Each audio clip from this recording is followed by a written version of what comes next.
Our reading this morning is called "The Power to Choose" by Reverend Dr. Rebecca Parker. It's an excerpt from a sermon she gave in 2004 called "For All That Is Our Life."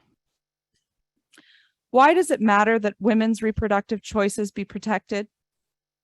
Because we live in a broken world where life is at risk in many ways.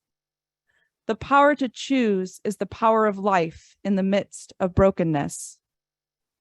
Without choice, tragedy, impasse, and despair are the last words. With choice, creativity, responsibility, and possibility enter the conversation. With choice, human beings enter into fuller personhood, becoming creative agents in the world who can transform life in the direction of greater justice, safety, and joy.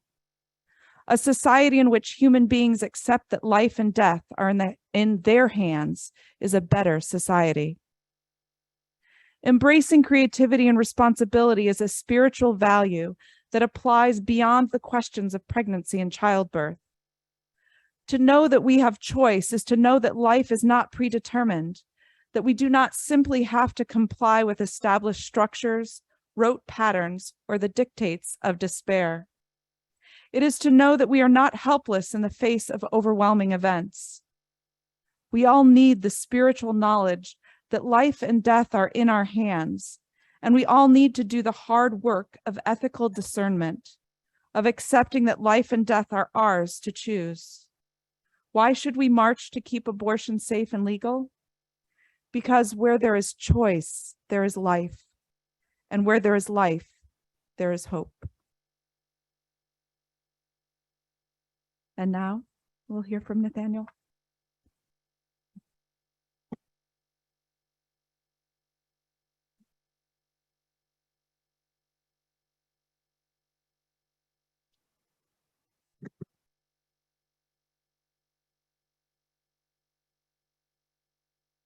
Thank you all for coming.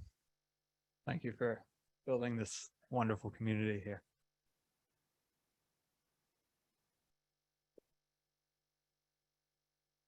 I loved that line that Reverend Julia Hamilton shared about each ending also being a new beginning. My mom had a miscarriage when she was nearing 40 years old, before she'd had any children. And it was a devastating loss. In fact, it happens in about 1 in 5 pregnancies in America. But each ending is a beginning. And about a year later, I was born. But my parents grew up in an era and a society that still respected the fundamental right of choice. And they had chosen to have 2 children.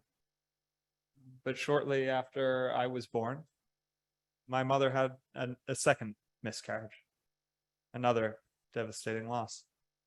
And it was compounded when not so long after that, she developed cancer.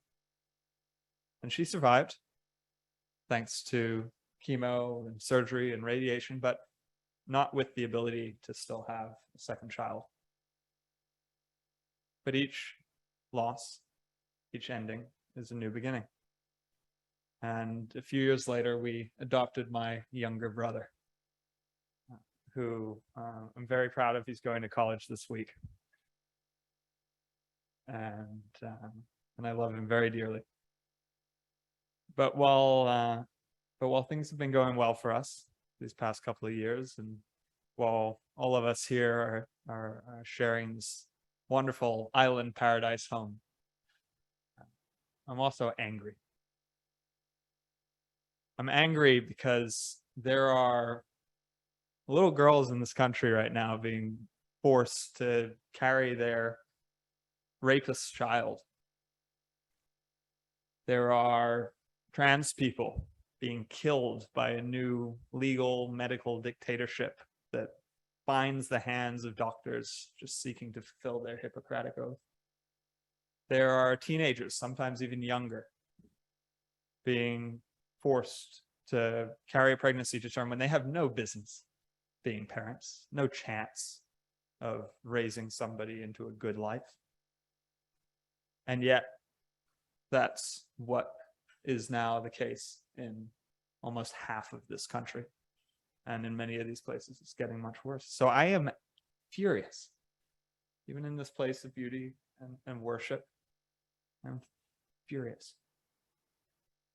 I've actually been angry for a little longer than that, because about 3 years ago now, my dad died unexpectedly, dropped dead at 60, leaving me, my mom, my little brother. And then we had the pandemic and all that came with that. And so I've been building up a good deal of anger for a little while now.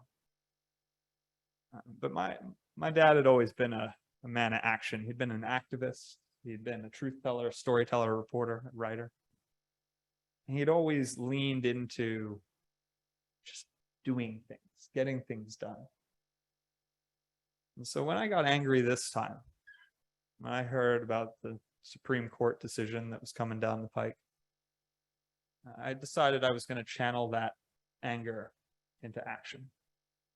Because each end, like the end of the right to choose under Roe v. Wade, is a new beginning. And so alongside my co-founders, Sam, Olivia, and Kaori, we've started over the past 3 months a health education nonprofit called Mayday.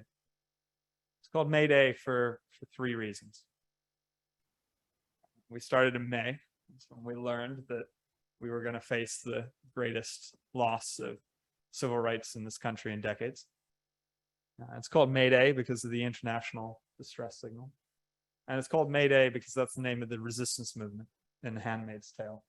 The resistance movement against a theocratic dictatorship that seeks to control women's reproductive health as well as their lives. And so we started Mayday to achieve a couple of missions that became even more important in the aftermath of Dobbs v. Jackson decision. Mayday's primary purpose is to raise awareness of safe abortion pills, to empower people with the information that they need to make their own choice about their own body, the decision that is right for them based on high accuracy information, an informed decision. Why is that so important right now? You've heard of the birth control pill. You've probably heard of the Plan B morning after pill. But 9 in 10 Americans haven't heard of the abortion pill, or they mix it up with that Plan B morning after pill. 9 in 10 Americans, only 1 in 10 know what abortion pills are. Here's what they are. They are 99% safe, FDA approved for over 20 years in this country, available over the counter in some others. They are 97% effective at ending a pregnancy during the first trimester, which is when 9 in 10 abortions occur. Why are they so effective? They induce the miscarriage, the same thing my mom has experienced twice, the same thing most women will experience at some point in their life. They induce that otherwise natural process and end first trimester pregnancies with incredible efficacy, equivalent safety and efficacy to traveling to a clinic for care. Traveling to a clinic has gotten real tough recently. There's likely 26 states that have either already or will eliminate all of their clinics, leaving over 60 million people of reproductive age without a clinic to go to. But we're not going back to the 60s or the 70s. Each loss is a new beginning. And we've seen the beginning of a movement to get people abortion pills by mail using the Federal Postal Service. How does this work? The FDA approved during the pandemic the sending of abortion pills, which you can take just like Tylenol, in the mail. They did that during the pandemic because no one could go to a doctor, but they made that a permanent change last December because the data showed that getting these pills to take it home in the mail was just as safe as taking them in a clinic. And so that means that no matter where somebody lives in this country, they can still get a medically safe abortion during the first trimester if they know these pills exist and they have ways to access it. I say medically safe because there are undoubted legal risks, but there's also great risk and great inaccessibility in having to travel hundreds of miles to another state to a physical clinic, often at thousands of dollars of expense. There's actually millions of people in this country who can't do that. It can cost thousands of dollars, hundreds of miles. Many people live in parochial communities where you can't just disappear for a couple of days. Many abortions are folks who already have a family, already have kids. My grandmother, raised Catholic, had 8 abortions as well as several children. And so folks need to get childcare or need to take time off work. And so for millions of folks, there is no option to travel to a clinic. And for those that there are plenty of risks with that too. And so at Mayday, we believe that the more people who know that there is a safe and effective option that they can get through the mail, the fewer people will have to take that journey. The fewer people will have to overwhelm border clinics that healthcare providers say are currently facing a situation like COVID April 2020, which also means restricted access to care for those who live in those states that do have progressive rights, but whose clinics are being swamped by folks being forced to travel to them from out of state. So we seek to share the message that there is a safe and effective option that folks can get in the mail. What we do at the mayday.health website is share the ways that people can get these medicines, which are often 10 times more affordable than other options while still being just as safe. And so we ask people to spread that message.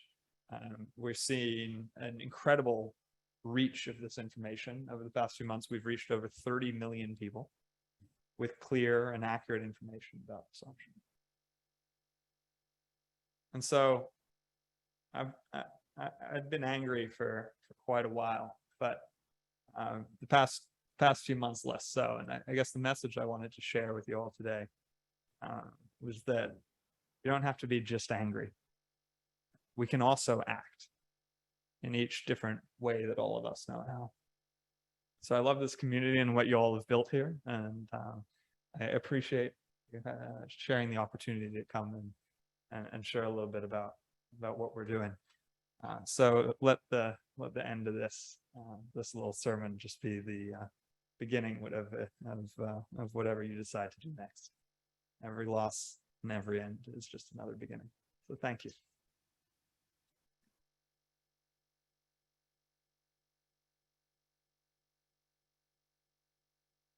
Thank you so much, Nathaniel. For our closing hymn is a song by John Denver called All This Joy. The melody is fairly simple and it's repetitive. Greg is going to sing the first verse, and then I welcome everyone to join from there on in. Rise as you're willing or able, and we'll sing our closing hymn together, All This Joy.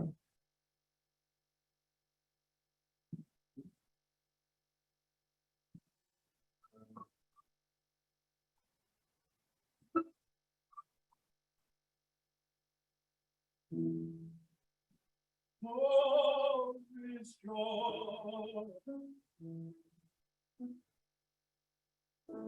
all this sorrow, all this promise,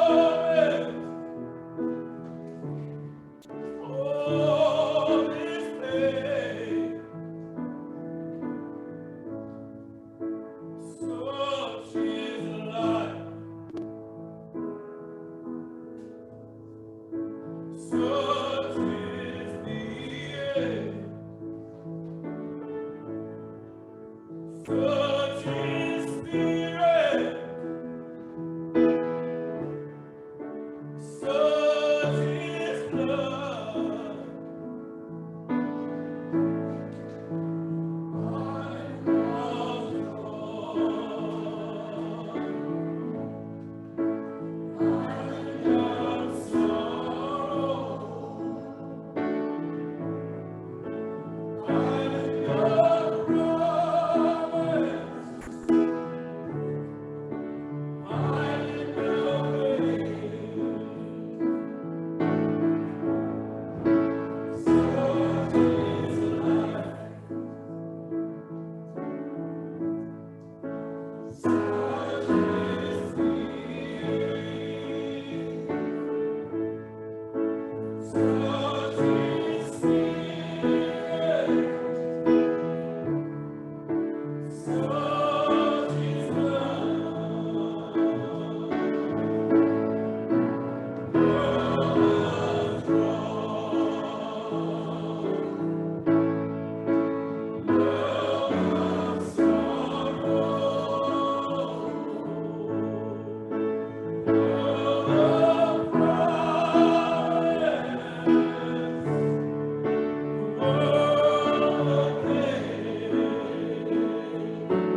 I'm actually going to invite you to stay standing if you're willing and able for our closing words.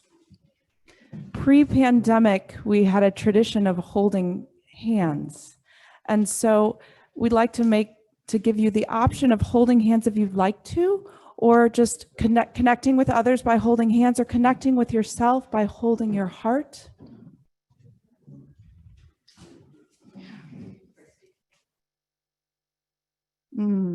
Beautiful star in the center. Holy Mama Bear, who guards us fiercely, protect us in our times of transformation. Help us as we continue the generations-long fight to ensure access to reproductive choice.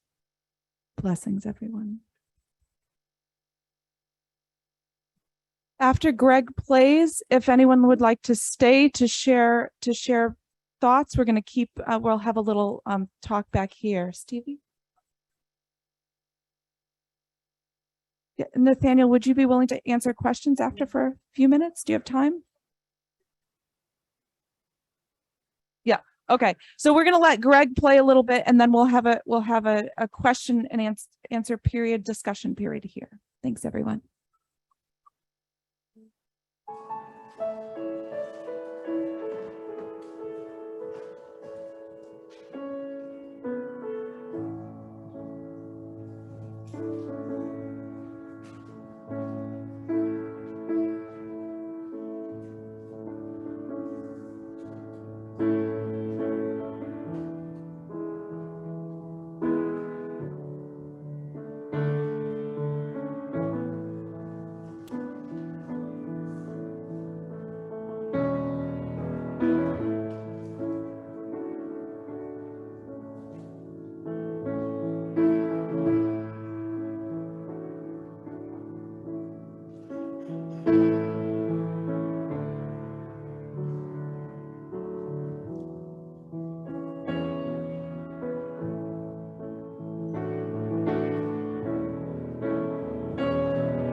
And so we'll have a question and answer discussion, and those people on Zoom, we welcome your questions as well and your thoughts. Do we have refreshments outside as well? Is that true? Yes, there are refreshments outside for those of you who need to grab a snack and come back in. That's okay.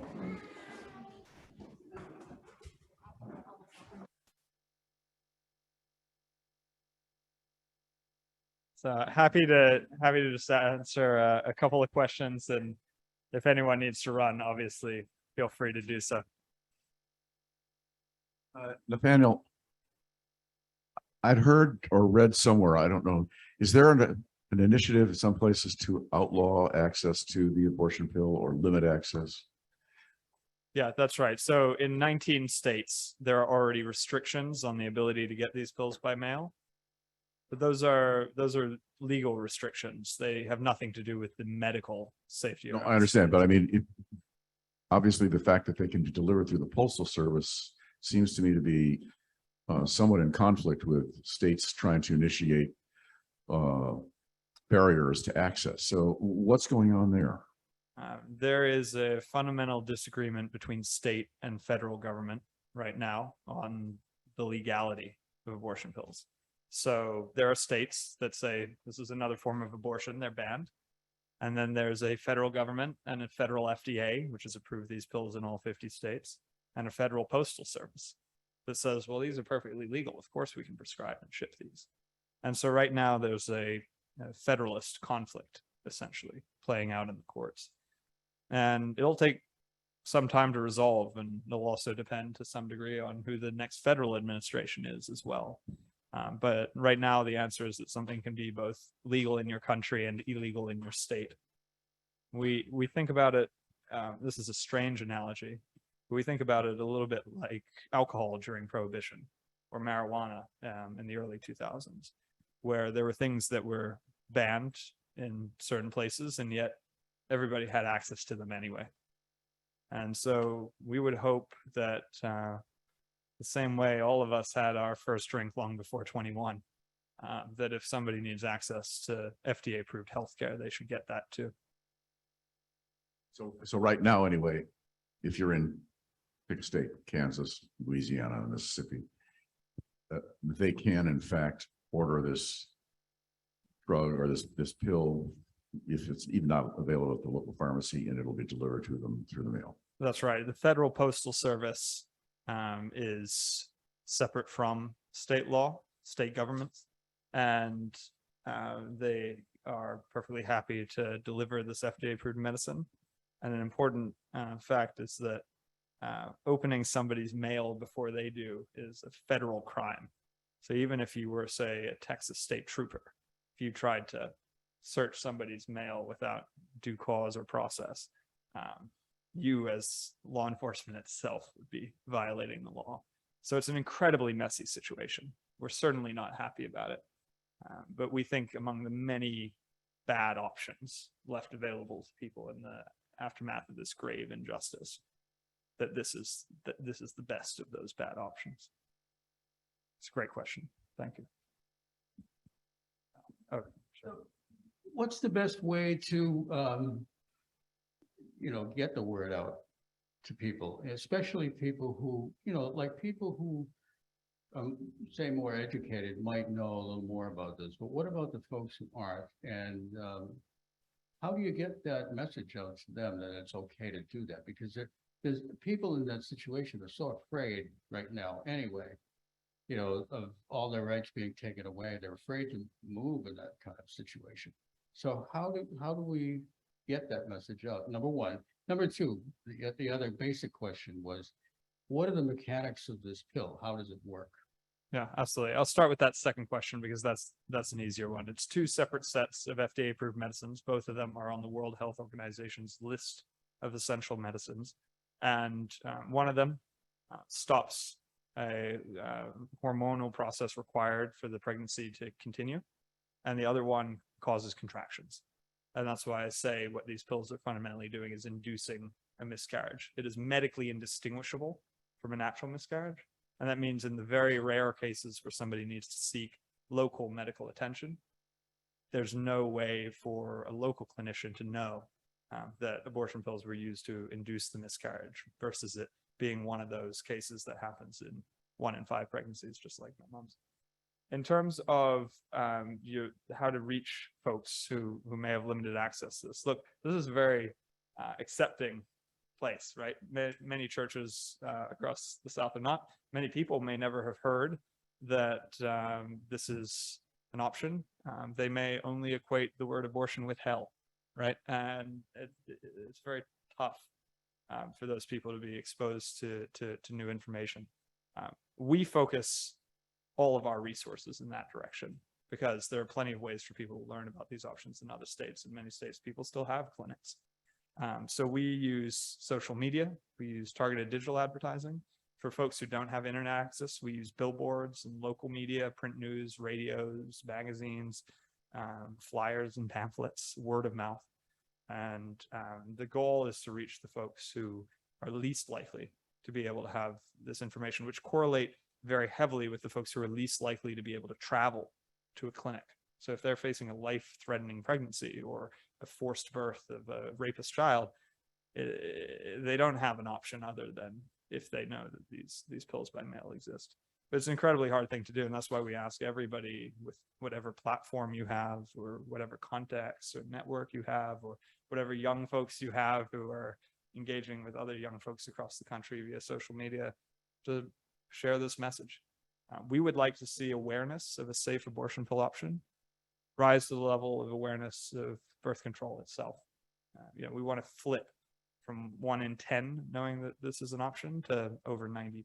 That's our goal, and we ask everybody to help spread that word. I think Lucinda was Here. yeah. Lucinda, let me give you the mic just so people on Zoom can hear you. So where do you actually tell somebody who might need this? Where do they go? Where do they find the pill? There are about a dozen healthcare organizations that do what's called telemedicine for the abortion pill. This has been around for over a decade, but really grew during the pandemic. And for abortion care specifically, it grew once the FDA said it's perfectly approved for folks to get these pills by mail. How does telemedicine work? You go to one of these 12 organizations, all online. They're nonprofits, there are startups, and you speak with a doctor over a Zoom call or on the telephone, or you fill out a special form for that doctor. They write you the prescription. And then a pharmacy, not your local pharmacy, but a pharmacy that does medicine by mail, sends those pills to the address you provide. And there are some complexities in this system, but overall it's become a very efficient way that people get all kinds of healthcare. And in this case, it's often the only option for folks who otherwise don't have an alternative to telemedicine. Please. I might have missed this earlier, but do you have like a website or something? that Yeah. you can? We do. It's called Mayday.health. And Mayday, first of all, shares with people legal, healthcare, and digital privacy resources so that they can get the legal guidance they may want, the healthcare support they may need, and tips around how to protect their search history or their communications from local governments that might be trying to intrude into their personal lives. Then after folks have seen that information on the website, there's a simple 3-step process for how folks can use a telehealth provider to get access to these medicines, no matter where they live. Please, Sue. Are children allowed to contact doctors directly through these websites, or do they need parental permission? Like, how do people in those situations even know, and how do they get involved to be able to get what they need? The answer to that is it varies heavily by state, and it also varies heavily by telehealth provider. So some will provide you the care you need as long as it's within FDA guidelines, which include a doctor's ability to make certain decisions beyond the FDA approval in select circumstances. And each telehealth provider has reached a different conclusion about what kind of care that they're willing to provide. So there's a range of options that people can explore. As part of your program, since school is starting, junior highs, high schools, college campuses, is there any way that you're providing, you know, in orientation meetings or this or that? I don't know what goes on anymore. But are there possibilities that the word is getting out to younger people? Unfortunately, there's a very high correlation between states that ban abortion and states that don't have proper sex ed in school.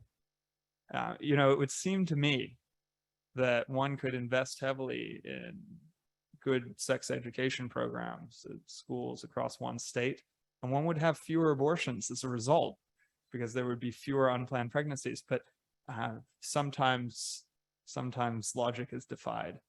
So no, Mayday does not have a specific school-oriented aspect to what we do, but we certainly encourage people to you know, pursue that type of education for their kids or their grandkids. The reality is, in a lot of the geographies that matter most, they won't even teach anything other than abstinence, let alone about abortion pills. So you mentioned that we're in August. Oh, I'm sorry. Mayday started in May. That's right. We're in August. You mentioned that I think you've reached out to 30 million people so far, which is roughly 10% of the American population. That's right.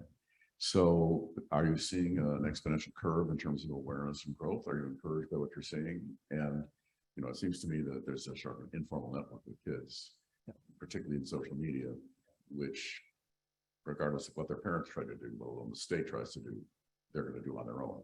Right. And that's what happened in Ireland, right? Ireland's a very Catholic country. It had a very strict abortion ban, but folks were getting abortion pills through ships and family members in other countries. And ultimately, Ireland legalized abortion. Yeah, black market, but still a safe medicine. And, you know, hopefully from reputable providers. We only list reputable providers. So the question of, you know, where do we go? Where do we go from here with these? I think that the answer ultimately, to work backward from the end, has to be that awareness needs to be so broad that even if there was a federal ban on reproductive health care, it would be ineffectual. Yeah. So in terms of the trend so far, look, you can be pro-choice without being pro-abortion. So we don't actually consider the success metric. Oh, how many people are getting abortions? How many people who need or want an abortion are able to make a decision and get safe healthcare as a result? Because you can't ban abortions. You can only ban safe abortions. People will always seek them out anyway. That being said, I can share this statistic from the telehealth providers that we listed in our first viral social media campaign. And they reported a 26-fold increase in the level of traffic to their websites. 2,600% more people visiting their websites than before the Dobbs decision, before Mayday started its educational campaign. We can't take credit for all of that growth, but many of them reached out to us and said, we've seen this massive spike in part because of your work. So we're heartened that it is enabling people to explore their options. Ultimately, our goal is awareness and trust, not the end result of what people actually decide. My question is a little bit off, you know, this particular thread, but is there any sort of downside or where somebody might take it inadvertently or something like that? I mean, where it is sort of like you just go online and you tell your doctor, hey, you know, I need this. Is there any way that, oh, what happens if somebody takes it inadvertently and they're not actually pregnant? Yeah, so all medicines have some degree of risk. This is a remarkably safe one. Many reports say that the abortion pill sends fewer people to the hospital than Tylenol. We get Tylenol over the counter. Here, you need a prescription from a doctor who's asked, how far into your pregnancy are you? What other circumstances are you under? Taking it inadvertently in a state where it's banned is pretty challenging since the availability is very limited. So it really has to be prescribed by a certified U.S. healthcare provider. And Hopefully not a Republican. there's plenty of Republicans. I mean, I'll tell one anecdote. one of our advisory board members is very religious OBGYN. Never provided abortions for dogs, grew up in Tennessee, came from a conservative background in a reproductive healthcare desert. She was so furious about this decision, she got in the fight. I know a Republican former IVF provider said he'd come out of retirement to write abortion pill scripts. And some of our supporters, philanthropic or otherwise, are quite conservative people. I don't think in a country where 80% of people believe in first trimester choice that there's actually that much controversy. There's a loud minority who try to impose often theocratically oriented views on a broader swath of society, but most Democrats and most Republicans support first trimester choice. And some of these states are going way too far relative to the politics of their constituents. Except we have a Supreme Court that's slated the other way. Yes. Well, like I said, my mom and her family were Catholic, and there are 6 Catholics on this. I think it's 6 Catholics now on the Supreme Court. And one would hope that one could separate one's religion from one's judgments in secular society, but that's not where we're at. Thank you all very much for your time. I'll take one. Oh, sure. I'll take one more and then let everyone go. Thank you. Anyway, thank you so much for your work. My goodness. Are the villains going to try and close down the telemedicine providers? I think they can certainly try. One thing that progressive states have been doing is passing shield laws to protect healthcare providers of various types. In Massachusetts, we advocated for a shield law to protect people, as in healthcare providers, nurses, doctors, not only when folks travel to their clinic in Massachusetts, but also when those providers send pills by mail to patients who need them. And this was 3 weeks ago now. Our Republican governor, Charlie Baker, signed into law the strongest shield law in the country, which says that the state of Massachusetts will fight efforts by prosecutors or other agents from states beyond Massachusetts that seek to infringe the rights and responsibilities of healthcare providers in this state. So that's part of our work as well, and we were very proud to see that.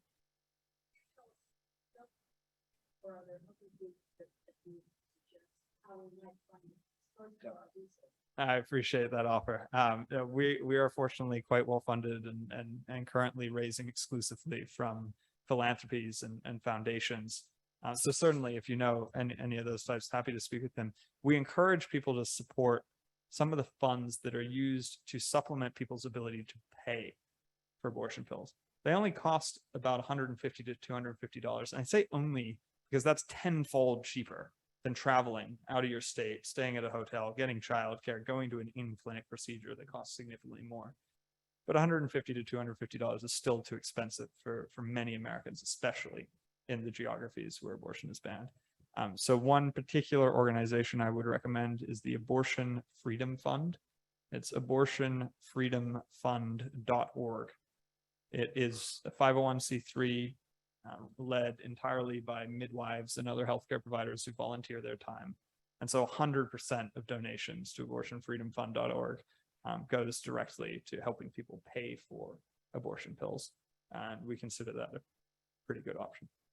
And we have no affiliation with that group or any other healthcare providers, but they're one we think are doing good work. So thank you all very much for having me. And this seems like a topic that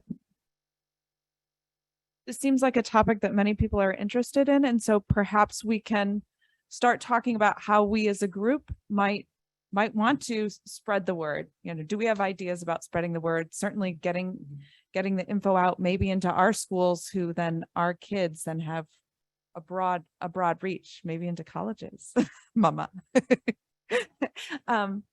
And Friends of Family Planning here on the island, I know for a long time has had an abortion fund, but that also might be a group that we can get some information about who to support. I saw Anne writing down the freedomfund.org, so we will include that in our newsletter. Thank you so much, Nathaniel. Nathaniel, I think we might have a check for you.